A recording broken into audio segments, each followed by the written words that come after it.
বস আপনি একটু অপেক্ষা করুন, আমি 2 মিনিটের মধ্যে ফাইলটা নিয়ে আসছি। অ্যান্ডি থামুন, আপনার টাকাটা পড়ে গেছে। আরে তাই তো, তোমাকে অনেক ধন্যবাদ, দেওয়া আমার টাকাগুলো। আরে মেয়েটার গলায় যে লকেটটা আছে, লকেটটা তো আমার বসের গলায়ও আছে, তাহলে কি বসের সাথে মেয়েটার কোনো সম্পর্ক আছে? তুমি এই লকেটটা কোথায় পেয়েছো?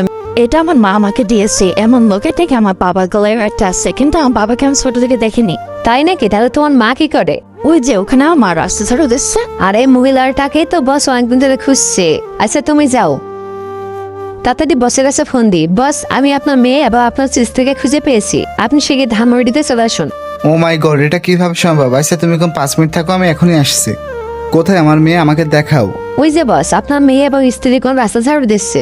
আরে মনা, তুমি এখানে কি করছো? তোমাকে আমি গ্রামগঞ্জে কত খুঁজেছি, আর তুমি এখানে রাস্তা ঝাড়ু দিচ্ছ? ওগো আমিও তোমাকে অনেক খুঁজেছিলাম, কিন্তু কখনো খুঁজে পাইনি, তাই বাধ্য হয়ে এই কাজগুলো করতে হচ্ছে, কারণ আমার তো পেট আছে। মনা, আজকে তোমার চ্যানেলটা সবাই সাবস্ক্রাইব করে দেবে, লাইক করে দেবে, তোমাকে আর ঝাড়ু দিতে হবে না।